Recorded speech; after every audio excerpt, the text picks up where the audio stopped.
Hi, I'm Nick. As you can assume by the title of this video, I'll be discussing what visual rhetoric is in the context of video games and why it's important. I'll be discussing a lot of different types of games here and a lot of content in a short amount of time, so just bear with me here. Before we get into the nitty-gritty though, I wanted to go ahead and put a spoiler warning on these games, as I'll be discussing their stories and multiple chapters of each. Don't worry though, it's no major spoilers, just enough to get us through. First and foremost, what is visual rhetoric?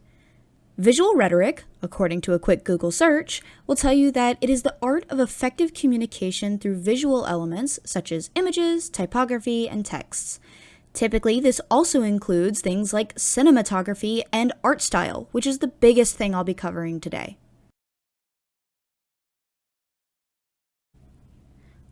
Leshy is a common character in Slavic folklore, often being portrayed as the god or deity of the forests.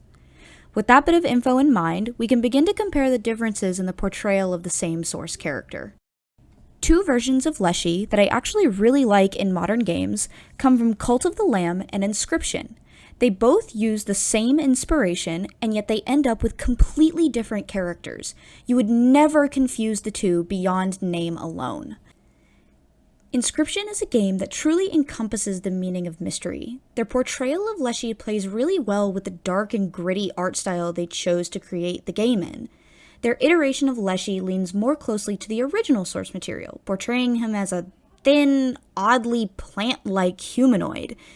That, combined with the part of the game being placed in a cabin deep in the woods, all wrapped back around to the initial source. For a game like Inscription, keeping to the original portrayal of the character like this is much more beneficial and helps create a feeling of unease in the player throughout the entirety of the scene. Cult of the Lamb, on the other hand, leans far away from the humanoid portrayal of the same character. Their iteration of Leshy is a large, bush-like worm that can burrow underground. And while this portrayal of the character is still very unnerving, it isn't to the same effect as our previous version. But that's okay, because we wouldn't want that in a game like this. Cult of the Lamb is a very upbeat and fun, colorful game that takes a really lighthearted approach to darker themes. One of the key things in visual rhetoric is setting and tone. If those don't match, the visuals won't make sense. Imagine if we swapped our two Leshies, and suddenly this was our screen in Inscription. Much less intimidating and creepy, isn't it? That's the entire idea. Inscription wants you to feel uneasy. They want you to feel unsure of your choices, and the art style they chose perfectly emphasizes the creepiness of the story they want to tell. Just as the cuter art style of Cult of the Lamb captures a more lighthearted and funny approach to the same type of dark themes, the art style matches. Environmental art is one of the most straightforward ways to help a story make sense. Without it, stories feel flat or not thought out properly. And this can be done in a lot of ways. Two of the most exceptional examples of environmental storytelling are actually BioShock and Unpacking. I know. Nick, how could these games possibly be related? Well, they aren't, and that's the fun of it. Unpacking is a cozy, casual game that's all about taking items out of boxes and placing them in a new space. Just like moving into your own apartment.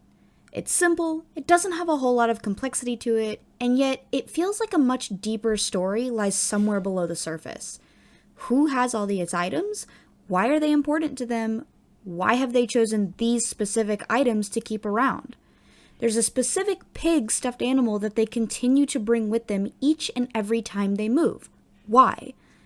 All of these questions come up because the environment you are in is telling you the story. There's almost no actual dialogue or context given to the player, and yet, because of the formatting and puzzle-like nature of the game, the player can begin to fill in their inferences and even start to relate to a character they never even see. Opposite to the character side of the mystery is the mystery of the environment itself. BioShock, and similarly to that Fallout, does a really good job in concealing the nature of the location the player is at and only revealing important information when they want to or have to. Throughout BioShock, the origin story of Rapture remains fairly ambiguous, with the player only gaining context of what happens little by little from voice recordings and brief interactions with other characters. In the game, something interesting about the setting of Rapture is the attention to detail the developers did to the minor things. During your time playing, you can actually find propaganda posters, ads, and similar things that all hint towards a bigger story, and actually some even hint to events that happen later on in the game. The damage to Rapture and strewn about furniture and destroyed buildings and rooms all reveal that whatever caused the city to fall never came from outside the city. It was all internal. Attention to detail in a game setting is something that can make or break a game. Without proper environmental management, the game can feel too fast, too slow, or just completely unclear what the actual goal is. In a game like Shadow of the Colossus, you traverse a massive map with almost no true directional hints. It's all about open exploration. And to some, this is awesome, while to others, it leads to confusion or boredom. Managing the amount of information you provide the player via the environment is just as important as the actual story's pace itself. Now, I've covered a lot in games, but visual rhetoric isn't exclusive to just them. Every single industry you can think of uses visual rhetoric in one way or another. Ad campaigns, magazines, commercials, logos, even architectural design utilizes visual rhetoric. Another really great set of visual rhetoric being used is the book cover industry. Artists and graphic designers work with publishers to create a book cover that perfectly encapsulates the story or content they're about to share. Visual rhetoric is a tool that is found in nearly every corner of the world. Whether it's in your face or really subtle, it's something that helps us create subconscious and conscious connections. Good visual rhetoric makes it easy for us to remember the game or the object. Everyone knows Cult of the Lamb for their silly art style, yet hints of creepiness. Everyone remembers Mario because of the colorful, full-of-life art style they've been using for decades. Hell, even something like McDonald's uses visual rhetoric. All in all, everything has a message, intentional or not.